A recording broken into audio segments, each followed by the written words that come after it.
Hello नमस्कार विद्यार्थी मित्रों, ધોરણ 8 વિષય ગણિત પ્રકરણ 10 ઘનાકાળોનું પ્રત્યક્ષીકરણ। હવે આની અંદર આપણે આગળના પિરિયડની અંદર 15 એક આકૃતિ દોરીને તમને સમજાવીશું અને આજે આપણે એના બહુફલક। હવે બહુફલક શબ્દ તમારા માટે મિત્રો નવો છે। ધોરણ 1 થી 7 સુધી તમે આ શબ્દ ક્યારેક સાંભળ્યો હોય એવું મને નથી લાગતું, અને તે સાંભળ્યો હોય તો તમને યાદ પણ નહીં હોય, એકાદ બે વખત સાંભળવાથી યાદ રહે નહીં। અહીંયા બહુફલક કોને કહેવાય? હવે બહુફલકની હું વ્યાખ્યા આપું છું। જે ઘન આકારને ફલક, દાંત તથા શિરોબિંદુ હોય એવા ઘન પદાર્થને બહુફલક કહેવાય।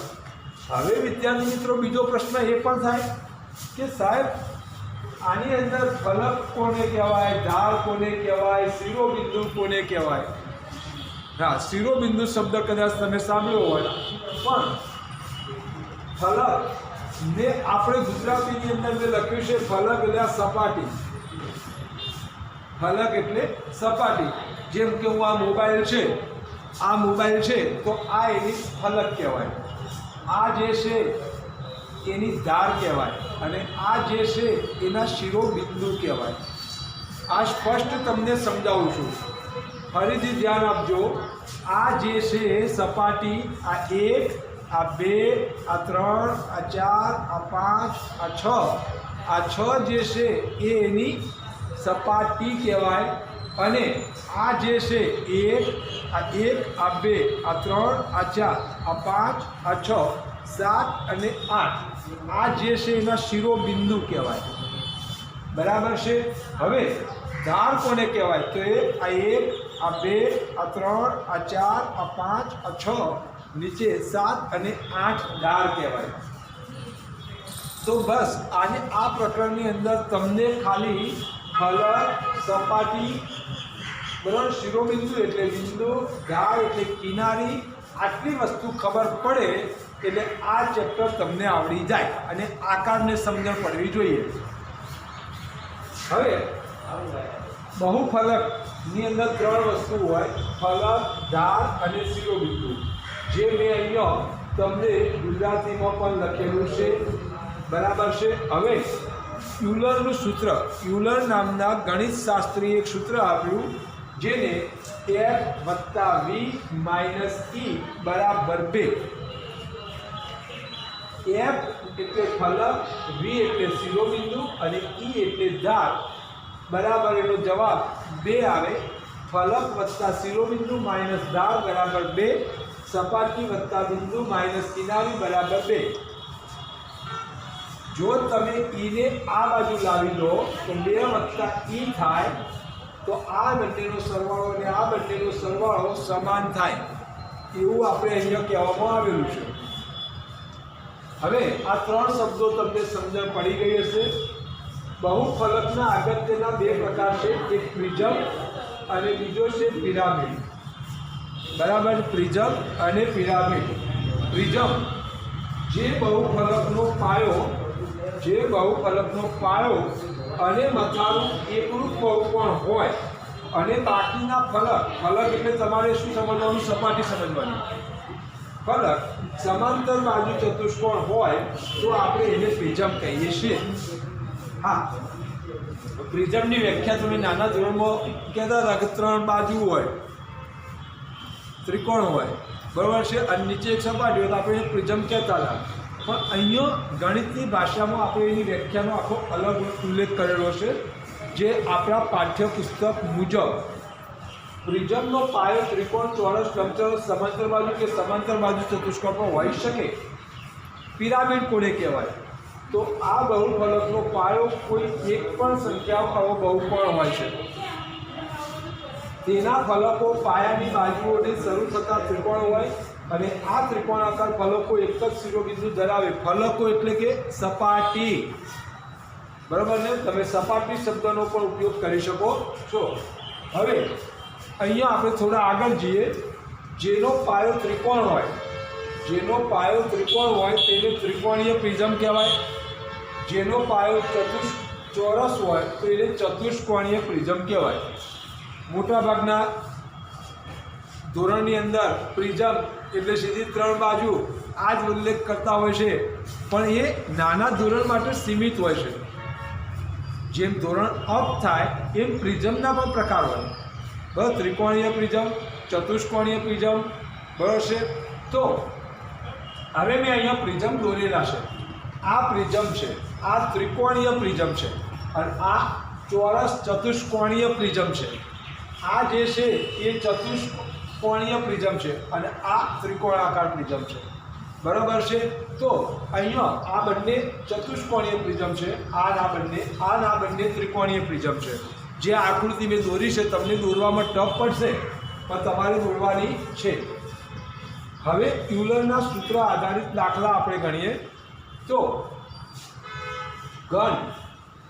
ઘન પદાર્થો, F એટલે સપાટી, V એટલે શિરોબિંદુ અને E એટલે ધાર. જે અહીંયા મેં તમને સ્પષ્ટ ઉલ્લેખ અહીંયા કરેલો છે. આ બોક્સને યાદ કરો એટલે દાખલો ગમે તેવો હોય તો આવડે. અને એક આકૃતિને તૈયાર કરવાની છે તમારે. બરાબર છે. હવે લંબઘન લઈએ આપણે. લંબઘન તો એની અંદર સપાટી કેટલી હોય? 6 હોય. લંબઘનની સપાટી કેટલી?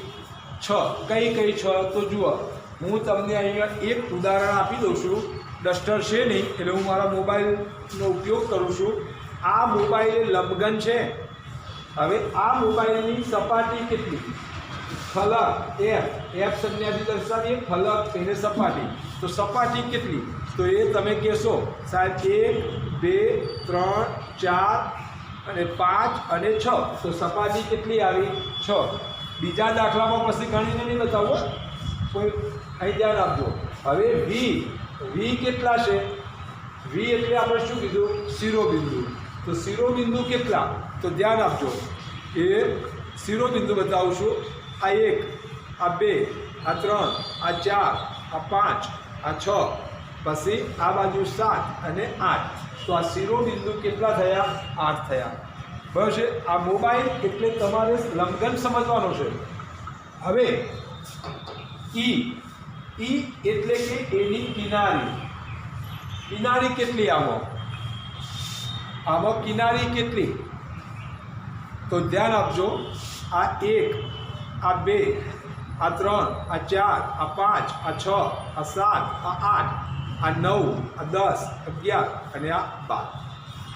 તો આ 12 કિનારી થશે. કિનારી કેટલી થશે? 12. બરાબર. મેં તમને આખું એક મોબાઈલ પર તમને બતાવી દીધું. હવે આની અંદર ફક્ત તમારે કરવાનું છે શું? તો ધ્યાન આપજો. F કેટલા છે? 6. V કેટલા છે? 8. તો કેટલા થયા? 14. હવે E કેટલા છે? 12. અહીંયા સૂત્રમાં કેટલા આપ્યા છે? 2. તો કેટલા થયા? 14. આ બંનેનો સરવાળો સમાન આવે એટલે આ સૂત્રને થોડું આપણે અલગ રીતે લખ્યું. F વત્તા V બરાબર E પ્લસ 2. આ સૂત્રને આ રીતે પણ લખી શકાય છે. હવે જુઓ, હવે ત્રિકોણીય પ્રિઝમ બરાબર છે. હવે મારી પાસે લંબઘન હતો એટલે મેં તમને સપાટી ગણીને બતાવી. બરાબર. પણ ત્રિકોણીય પિરામિડ જેની આકૃતિ તમારી પાઠ્યપુસ્તકમાં આપેલી છે, બરાબર છે. તો એની અંદર 4 ફલક, 4 શિરોબિંદુ અને 6 ધાર છે. તો હવે આપણે આપણા સૂત્રમાં કિંમત મૂકીએ. F વત્તા V એટલે 4 વત્તા 4 બરાબર 8 અને E બરાબર 6 વત્તા 2 બરાબર 8. હવે ત્રિકોણીય પ્રિઝમ બરાબર છે. ત્રિકોણીય પ્રિઝમ બરાબર છે. તો ત્રિકોણીય પ્રિઝમ જે મેં આકૃતિ બોર્ડ પર દોરેલી છે. હવે તમને એવું થાય સાહેબ આની અંદર તમે 5 ધાર કીધી છે, તો 5 ધાર કઈ? તો ધ્યાન આપો. 1 2 3 4. આ ત્રિકોણીય પ્રિઝમ છે તો 4 બાજુ અને એક નીચેનું તળિયું એટલે કેટલી થઈ? 5. હવે V એટલે શિરોબિંદુ કેટલા? તો શિરોબિંદુ જુઓ 1 2 3 4 5 અને અહીંયા એક આવશે 6 શિરોબિંદુ આવશે. કેટલા આવશે? 6. તો 5 6 અને એની ધાર કેટલી, કિનારીઓ કેટલી? તો કિનારીઓની અંદર 1 2 3 4 5 6 7 8 અને તળિયું એટલે 9 કિનારી આવશે. બરાબર છે. તો હવે આ સૂત્રની અંદર કિંમત મૂકીએ તો EF વત્તા V એટલે 5 વત્તા 6 એટલે 11 અને 9 વત્તા 2 એટલે 11. એટલે આપણા સૂત્રમાં ડાબા બરાબર જમા આપણને જોવા મળશે. હવે ચોરસ પાયાવાળો પ્રિઝમ, ચોરસ પાયાવાળો પ્રિઝમ, તો એમાં F5 V5 અને E8. તો આ બંનેનો સરવાળો કરો તો 5 વત્તા 5 એટલે 10 અને F E વત્તા 2 એટલે 8 વત્તા 2 એટલે 10 થશે. હવે છેલ્લો દાખલો. જ્યાં સુધી તમે એની આકૃતિ નહીં બનાવો ત્યાં સુધી તમને બાજુ ફલક ને ધારમાં ખ્યાલ આવે નહીં. એટલે તમારે પાઠ્યપુસ્તકમાંથી એની આકૃતિ બનાવવાની છે અને એના આધારે ગણતરી કરવાની છે. સૌથી પહેલાં તમારે F, V અને E એટલે કે સપાટી, બિંદુ અને કિનારીઓ ગણતરી શીખવાની છે. તો હવે અહીંયા આપણે સૂત્રમાં કિંમત મૂકીએ 6 + 8 = 14 અને 12 + 2 = 14 થશે. તો વિદ્યાર્થી મિત્રો, અહીંયા મેં તમને 5 આકાર લીધા છે. તમારી ચોપડીની અંદર લગભગ 10 આકાર આપેલા છે, આકૃતિઓ સહિત આપેલા છે. તો એ તમારે 10 દાખલાઓને આ સૂત્રની અંદર કિંમત મૂકીને ગણવાના છે અને એનું સોલ્યુશન મેળવવાનું છે. એટલે અહીંયા તમારું સ્વાધ્યાય 10.3, કયું સ્વાધ્યાય છે આ? સ્વાધ્યાય 10.3 બરોબર છે, જે અહીંયા તમારું પૂરું થશે. સ્વાધ્યાય 10.2 ખાલી નકશો છે. નકશો જેમ કે આપણે આ તક્ષશિલા સ્કૂલ રોડ છે તો ખૂણા ઉપર તક્ષશિલા સ્કૂલ, આગળ જઈએ એટલે મહેશ્વરીમાં જવાનો રસ્તો, આ બાજુ સહયોગ સ્કૂલ બાજુ જવાનો રસ્તો, આ બાજુ ઉમિયાનગર સ્કૂલ જવાનો રસ્તો. બસ એ જ નકશો તમને આપેલો છે, પણ એ નકશો બીજા ક્ષેત્રનો છે, આપણા વિસ્તારનો નથી. હવે એ નકશાની અંદર તળાવ ક્યાં આવેલું છે એ તમારે શોધવાનું છે. હોસ્પિટલ ક્યાં આવેલી છે એ શોધવાની છે. રસ્તાઓ શેરી નંબર 1, શેરી નંબર 2, શેરી નંબર 3 અને શેરી નંબર 4 આપેલું હશે એટલે એના આધારે તમારે એનું એડ્રેસો નીચે લખવાના છે, જે પ્રશ્ન કીધો હોય એના. એ તમે નકશો જોશો એટલે તમને આપોઆપ ફાવી જશે.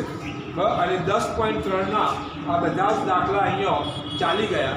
એટલે આપણે ચેપ્ટર નંબર 10 અહીંયા આજે પૂરું કરીએ છીએ. એટલે આપણા ગણિતની અંદર 2 ચેપ્ટર પૂરા થયા.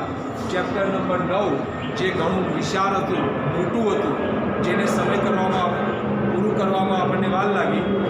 ચેપ્ટર નંબર 10 ઘણું નાનું હતું, એ આપણે 3 વિડીયોની અંદર પૂરું કર્યું છે. બસ તો તમારે આ ચેપ્ટરને અહીં લખવાનું છે. જેટલું બોર્ડ ઉપર લખ્યું છે બધું જ લખવાનું છે, કંઈ છોડવાનું નથી. બરાબર છે. અને એ સિવાય સ્વાધ્યાય 10.3ની અંદર આમાં કોઈ દાખલો રહી ગયો હોય તો એ દાખલા ગણવાના છે. બરાબર છે. અને કંઈક ખ્યાલ ના આવે તો ફોન કરીને પૂછી શકો છો. બરાબર છે. જય હિન્દ. અસ્તુ.